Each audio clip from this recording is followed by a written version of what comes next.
आज हम यहाँ अयोध्या में माँ सीता की रसोई में आए हैं। रामलला के दर्शन तो हमने कर लिए और अब हम माँ सीता की रसोई में आए। तो देखिए, मैं बड़ी एक रोचक कहानी आपको सुनाता हूँ कि क्या होता है कि एक व्यक्ति जो बड़ा निठल्ला सा या कह सकते हैं अपनी काम वाम कम करता होता है, तो संत जी के आश्रम में जाता है। कहता है, बाबा जी आप मुझे अपनी सेवा में रख लीजिए। संत जी जो होते हैं बड़े कृपालु स्वभाव के तो होते ही हैं संत लोग, तो कहते हैं चलिए इस गाँव के युवक का भला करना है, भोला सा प्रतीत होता है, काम धाम उसके पास है नहीं, तो इसको हम अपनी सेवा में रखें। तो बाबा जी की खूब दिल से लगा के सेवा करता है।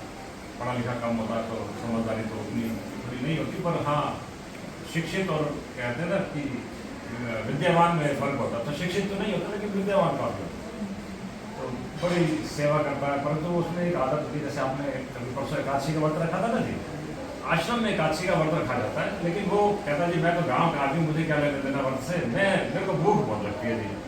तो आश्रम में आया इसलिए होता है क्योंकि उसको भूख बहुत लगती है, उसको लगता है कि सेवा करूँगा यहाँ संत समाज की तो मुझे भरपेट खाना मिल जाएगा काम धाम में।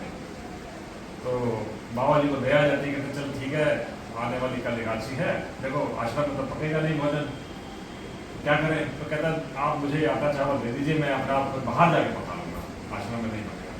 तो आश्रम से आटा ले जाता है, चावल ले जाता है और नदी के किनारे खाना बनाता है। और खाना बनाने से पहले उसकी भोग लगाने की आदत पड़ चुकी होती है, जैसे हम लोग के घरों में भोग लगाते हैं, वो गीत गाता है भोग लगाने के लिए, जैसे परमात्मा को पुकारते हैं हम लोग, तो वो भी कहता है राम जी आइए। तो जैसे वो पहले ही बोलते हैं राम जी आइए, राम जी प्रकट हो जाते हैं असली रूप में अपने। देखिए हम अयोध्या की नगरी में बैठे तो राम जी के ऊपर बात है, तो प्रणाम करता राम जी, हो मेरे अब भाग्य और आप आए हमारे पास, तो भोग स्वीकार कीजिए। तो वो अकेला ही तो होता है, तो उसने अपने लिए बनाया होता है, उसको क्या पता थी एक जने के लिए बना, तो राम जी पूरा भोजन पा लेते हैं, व्यक्ति भूखा रह जाता है। आश्रम में जाके वापस जैसे भी अपना गुजारा करता है, फिर राम जी ने पूरा भोजन पा लिया। तो अगले महीने फिर एकादशी आती है, तो फिर वो कहता है जी 2 व्यक्तियों का भोजन चाहिए।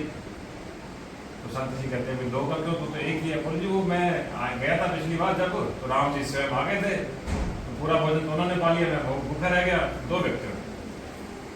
तो संत सोचते हैं कि शायद कम पड़ गया होगा, इसलिए मांग रहा है, बहाना सा मार रहा है, तो 2 व्यक्तियों का भोजन बना लेते हैं, उनको दे देते हैं।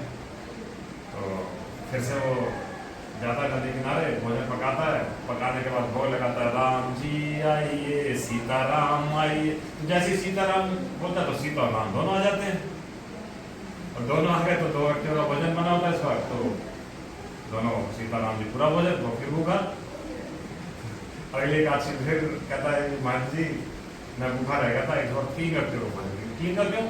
बोले सीता और राम दोनों इकट्ठे आ गए थे, सीता और राम दोनों इकट्ठे आ गए थे, तो क्या होता है कि कहते हैं भूखा रह गया होगा, भूख ज़्यादा लगती होगी इसलिए बहाना सा हमारा तो 3 व्यक्तियों को भोजन।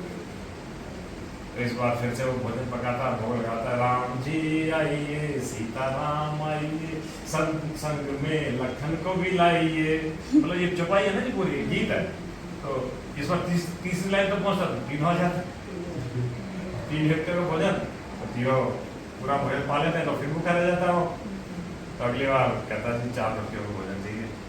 कहते हैं कि ये कुछ ना कुछ ये गड़बड़ कर रहा है, ऐसा नहीं हो सकता, चलो इस बार 3 का 4 का भोजन दे देते हैं, तो 4 का भोजन दे देते हैं। तो फिर एकादशी भोजन पकाता है, भोग लगाता है, राम जी आइए सीताराम आइए, लखन को भी लाइए संग हनुमान को भी लाइए, ऐसे गीत होता है पूरा। लेकिन इस बार लखन भी आ जाते हैं, 4 व्यक्तियों का भोजन, तो 4 भोजन पाए। तो व्यक्ति कहते हैं नहीं ऐसे नहीं चलेगा, तो हर बार आते हो और भोजन पूरा पा लेते हो, इस बार सीता जी रसोई बनाएंगे।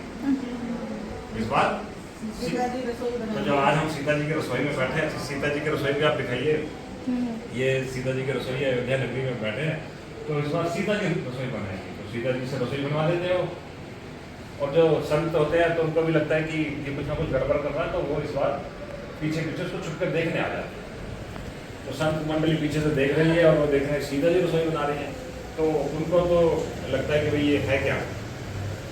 तब वो महंत उसके चरणों में गिर जाते हैं, और संत जो उसके चरणों में गिर जाते हैं कि देखो मैं जीवन भर जो करता रहा भक्ति, तो राम जी के दर्शन मुझे न हुए, तो तेरे भोले नाम पे मुझे राम जी के दर्शन करा दिए। राम जी तो क्या पूरे परिवार के, अभी हमने राम जी का परिवार देखा अयोध्या रामलला के मंदिर को पूरी तल पर, तो पूरे परिवार के दर्शन तो इस तरीके से उसको उस दिन से वो जो संत है उसके नतमस्तक हो जाते हैं, कहते हैं आज से तू मेरा गुरु। तो बोलिए राजा रामचंद्र की जय, राघवेंद्र सरकार की जय।